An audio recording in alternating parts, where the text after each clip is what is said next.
This program was made possible by contributions to your PBS station from viewers like you. Thank you. Wish You Were Here, produced under an agreement with the Upper Cumberland Development District and made possible in part through support from the Tennessee Tech University Center for Rural Innovation and the Tennessee Department of Tourist Development. In the heart of Tennessee, there's a little slice of heaven you've just got to see.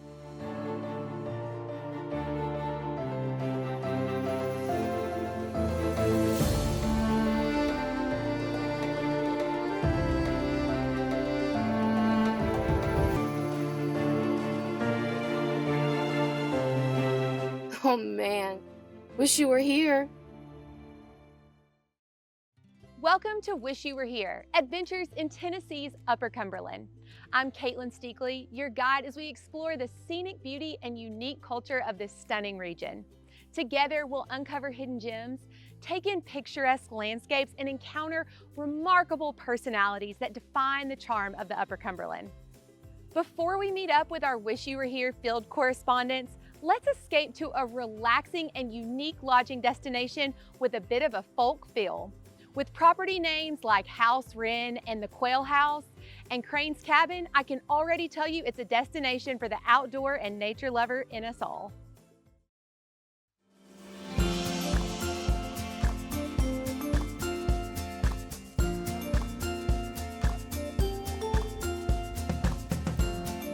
Nestled among canopied trees and chirping birds near Fall Creek Falls State Park, visitors to folk stays in Spencer will find a haven of rest and tranquility with specialty lodging accommodations.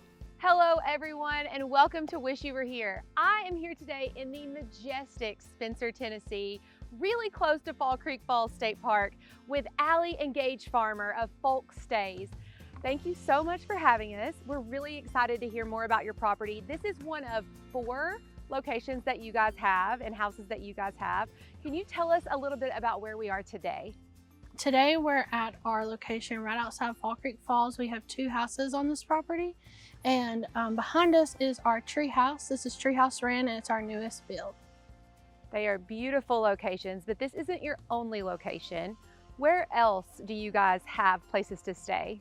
We have 2 on this property. We have our treehouse and Crane's Cabin. We also have 2 in Sequatchie County, and that we have an A-frame and a container home there. These are beautiful locations, and I'm sure the other ones are beautiful as well. I really can't wait to explore. Tell me what guests can do when they're visiting your cabins. The biggest thing that we have is Fall Creek Falls State Park. There's beautiful waterfalls, hiking, and another thing that we have in our area is one of the biggest Mennonite communities in Tennessee, and it's just maybe 3 miles from here. Another reason people like to come to our accommodations is what we provide. We have hot tubs and outdoor bathtubs, and we truly provide a unique experience to get away from the city. We have a lot of people that get engaged and even have had some people get married at our houses, and we enjoy when people come back. We have guests that's come to us years ago and now they have families of their own. They bring here and they get to enjoy it with their family. You guys said you have 2 different cabins on this property. I want to hear more about the cabins and what they have to offer. Our cabin at the front of the property is called Crane's Cabin, and it has an outdoor bathtub, it has a fire pit, and it has a deck that goes all around the house that is just perfect for sitting at night. It's actually named after the sandhill crane, which is a native bird to Tennessee, and we took all of our design inspiration from the crane. So the house is tall because cranes are tall, and so it has 14-foot ceilings, and the silver color on the outside was inspired by the crane, and even the red cabinets inside are inspired by the red on the crane's head. That's really neat. What about the cabin that's right behind us? So this is Treehouse Wren. It's based off the house wren bird, and they're notorious for living in birdhouses that look very similar to this. And some of the design elements we put in this house was terracotta floors, which if you look at the house wren's eggs, they're terracotta color. And the color on the outside is also pulled directly from the bird's feathers. Another unique feature about this house is we tried to use as many recycled materials as possible. Like our bathroom door is from an old school that was tore down here. And all of the materials like the wood floors and stuff have been recycled from other projects. Well, the properties are lovely. We really appreciate you guys having us today. I'm super excited to explore and see everything that your property has to offer. Thank you guys so much. Thank you. The quiet of the wilderness and the calm of the natural surroundings are accompanied by modern amenities and retreat-like atmosphere. Hosts Gage and Allie Farmer find great pride in providing a restful escape with detailed amenities for their guests.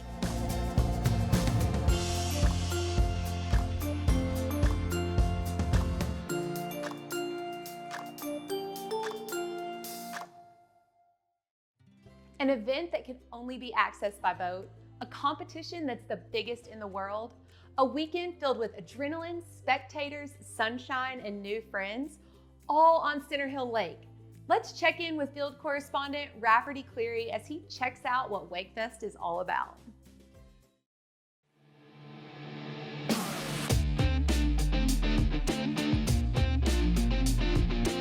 Taking competitors and spectators on an adrenaline ride at a world level, WakeFest takes place each year on beautiful Center Hill Lake in Smithville.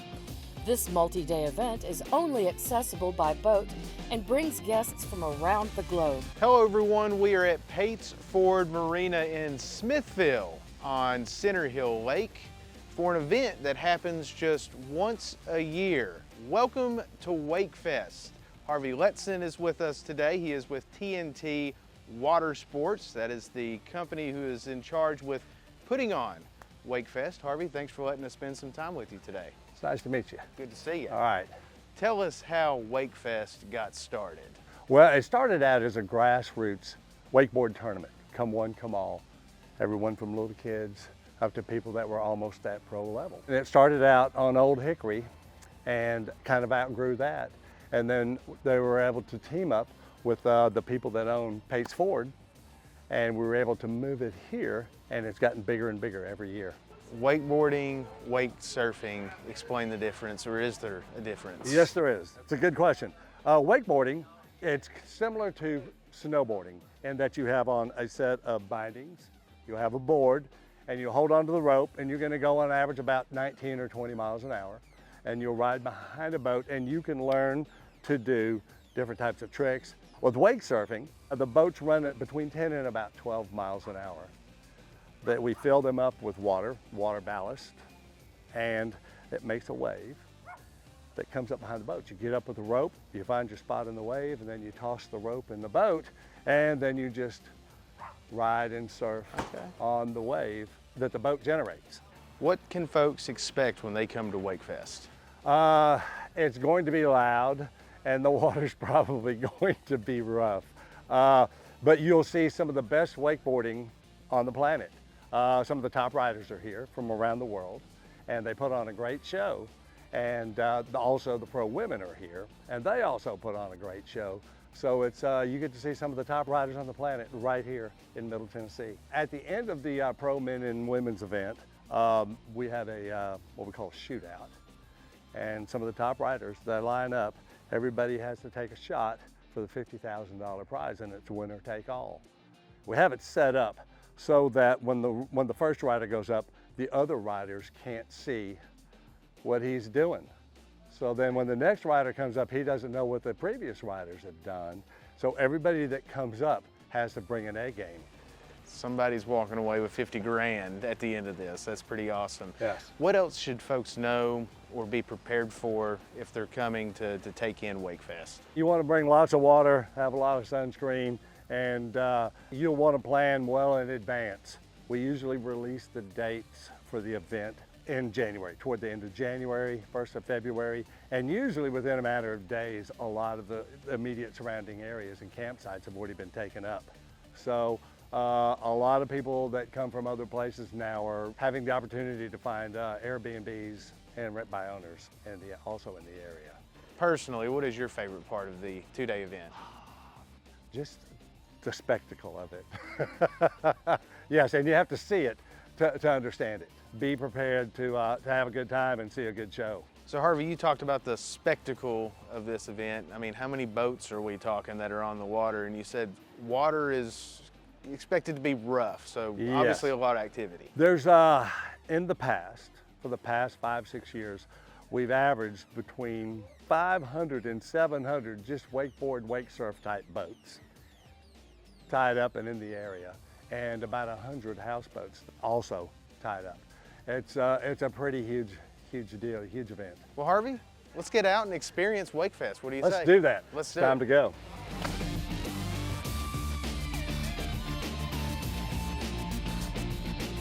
Make the commitment and tie up your boat for the full weekend of festivities, or free float and watch at your leisure.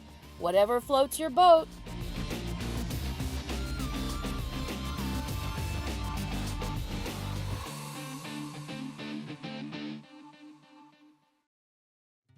Golf, craft beer, a place where customers become like family. Sounds like an adventure for field correspondent Matt Beal. Let's check in with him as he heads to the golf capital of Tennessee to visit Swing On Brewing Company in Crossville.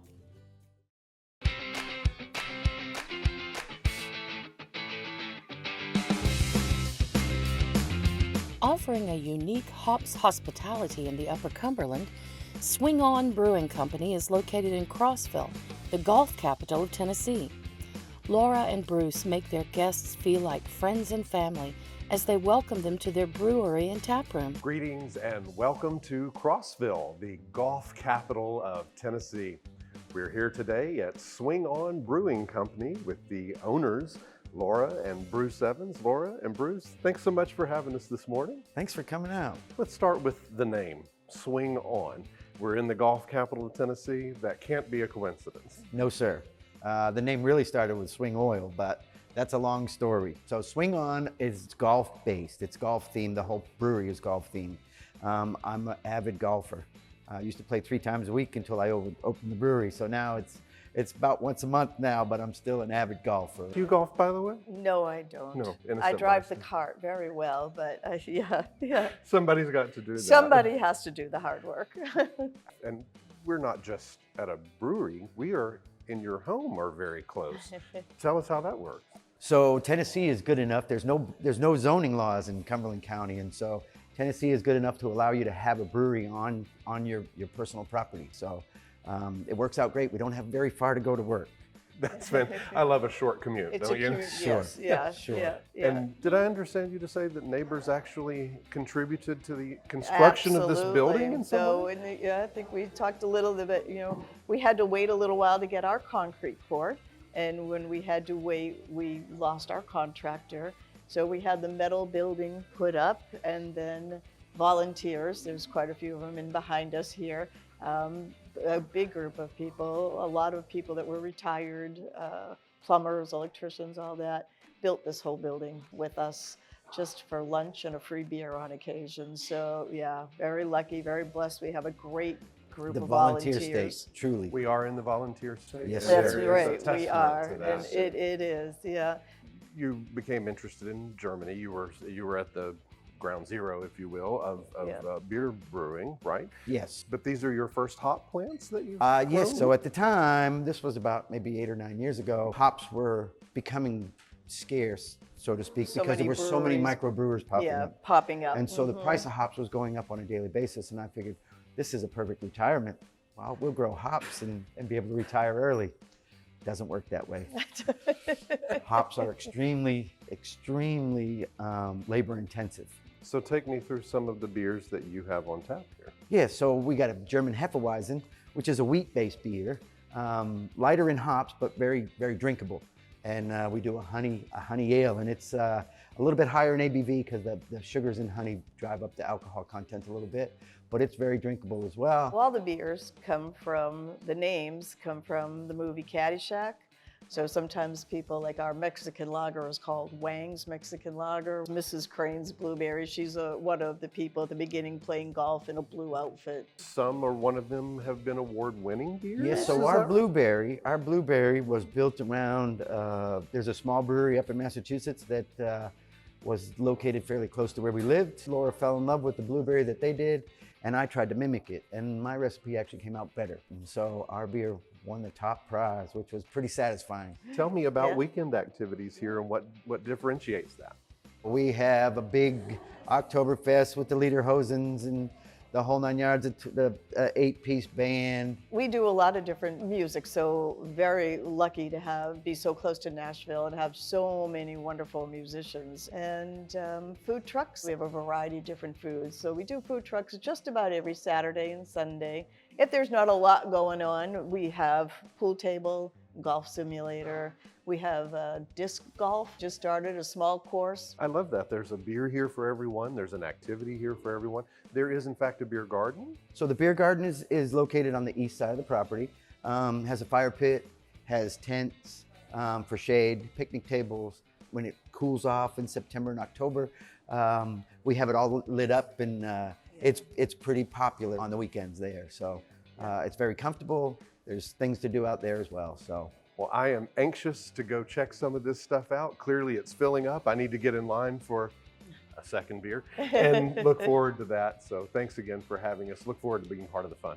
Thank you so much.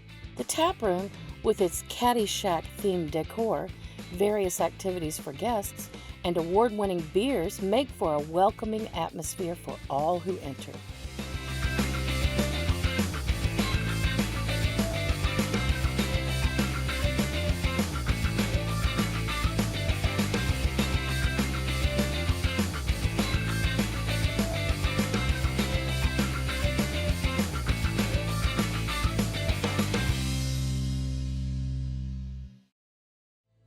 A passion for flavor and growing garlic fuels the next stop on our journey. Field correspondent Tiffany McDonald heads to Grimsley, Tennessee to meet up with owners of Galena Garlic Company in pursuit of a garlic education along with culinary tasting and ideas for healthy, fresh, and simple cooking.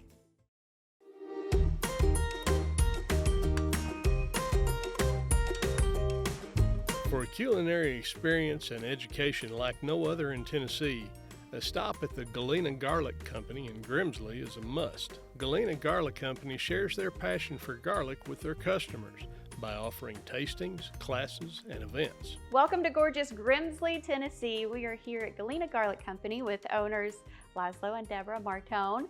How did you get to Grimsley with a garlic company?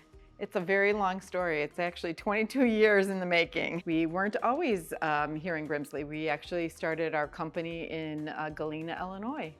Hence Galena Garlic Company, right? Exactly. And then you've been here 5-ish years, is that correct? 5 years, yes. As soon as we got the little rumbles of COVID, we thought we'd get away a couple weeks and see what happens. And then we just stayed. We were like, oh my gosh, how can we leave this beautiful place? It really is. Yes. The Upper Cumberland is a really gorgeous place, and here we're on top of the plateau, so I assume that there's some great farmland. It is. We grow 3 or 4 varieties. It's a little challenging, it's a little more sandy, so we work with the soil a little more, but it grows really well, and we're teaching people how to grow in the area also. You know, we've talked earlier today about how do you grow garlic in Tennessee? So it's a several months long process. Yes, it's planted in the fall, Okay. like late fall here, because obviously we had planted as late as December and still had a really nice crop coming out in June. So it is, Debbie always says, it's like a baby, you know, it's like 8-9 months and there's your garlic. So, and because we are educators, we love to educate people on how to plant, how to harvest, how to market it. You know, there's a lot of farmers that get stuck at that point because they're so busy farming. I'm actually invited to speak at the Pick Tennessee conference, which is kind of a big deal in Nashville. That's and wonderful. I'm really proud, and I'm going to speak about garlic love because it's on February 14th. Okay. So the word clove has love in it. See? It does. Perfect, right? Yeah. Trying to help farmers or backyard growers at the same time. You know? Perfect. Yeah, so everybody should grow garlic, I think. I think so too. My grandmother grew garlic when I was a child, so There you go. I was somewhat familiar with how it has to winter. So here you can also buy everything that he's spoken about in the store. We've got garlic, of course, olive oils. What else? We have garlic balsamic. We have 45 different flavored balsamics besides the garlic balsamic. I get to taste those here in a second, No, right? You Okay. do. Yes, we've got a little tasting bar for those who love to taste olive oils that are flavored and non-flavored oils. We have, 100% extra virgin olive oils, so they're the real deal, not a blend of olive oils, just a beautiful oil from all over the world. We get them wherever they're pressing. So we have some amazing oils, balsamics from Italy that have been aged 12 to 18 years. Oh, yum. Yeah, they're so delicious. So in addition to garlic and the balsamics and the olive oils, you have seasonings, is that right? Correct. So the seasonings are very interesting because they're in a chef pouch. So the reason we don't use jars is every time you open and close a jar, it oxidizes, and then you still have kind of maybe the smell. It smells great, but it starts getting, you know, bitter or old. So our pouches, because you can reseal them, are great because also you don't have the 11 jars. There's like millions of flavors out in the world. So right now we have over 300. Oh gosh. And there's not a culture or a cuisine that we cannot come across that we have on the wall. So that's a really nice feather in our cap. So garlic is actually known as a superfood, right? Absolutely, yes. Is that Well, encourage what you do here? I'm asthmatic, so I, tend to eat as much garlic as I can. It helps you, it helps every part of you, of your body, health-wise, cholesterol, blood pressure, breathing. But when you add garlic and you add real olive oil, right? And then you get into the cultures that do this, You see the guy in Greece and Italy, right? Sardinia, or the places that are offbeat. And, he's 95, but he looks like 50. Well, there you go. There's your answer. The garlic, the olive oil, the dandelion root, all these things that have the really high antioxidants, such as our oils are. So it's, what you put in. Food is medicine. Food is medicine, yeah. So now, when we first came in, there were some folks doing yoga here inside the storefront, and you also host events, is that right? Yes, we have a community room that we've opened up for different small business owners to host different events. We also invited the art class at local Clark Range High School, and they did our wall behind our register. They actually came in and painted the wall freehand and did an amazing job. So I believe in partnerships and believe in the community. And people are welcome to come to your farm for planting and harvesting, is that correct? absolutely, we have groups actually coming. Our Jamestown Garden Club comes, and we welcome anyone. I'm actually, we had a beautiful red barn. It got torn down by we got not only one, but double tornadoes. Oh yeah, I remember and that. She was crying. I looked at her and I said, just get in the hallway because it's bad out there. But we rebuilt it and it's beautiful. And then we're gonna try to push for the first National Garlic Museum in the area. Oh, that is really incredible. Yeah. So people can come, learn about the garlic, sit down, have some drinks, and then chit chat about garlic, garlic talk. I love it. Well, I've enjoyed our garlic talk today. Thank you so much for having us. It has been an absolute pleasure. I'm super excited to start taste testing some of these products that they have in here. So if you're in Grimsley, or if you would like to taste some garlic and other amazing products, get up here to Galena Garlic Company. Until then, we wish you were here. Garlic and lavender available at their store is grown at their nearby farm, the future home of a garlic museum. The space will offer education and meeting space in addition to showcasing fellow garlic growers. The Martones have plans to host a Tennessee Garlic Fest, highlighting culinary connections and the benefits of garlic.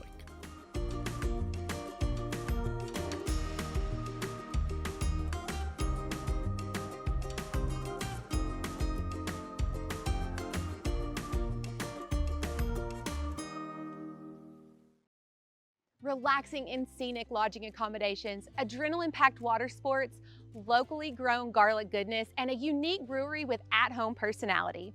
Today's explorations have surely inspired you to start planning your next visit to Tennessee's Upper Cumberland. Thank you for traveling with us today on this journey in uncovering the region's hidden gems. Until our next adventure, wish you were here.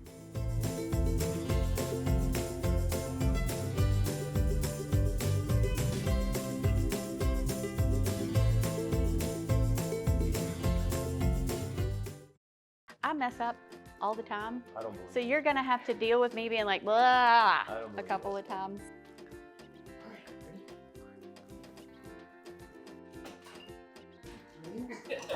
Ready for our levers? Yep. Fresh. Yes. Even better.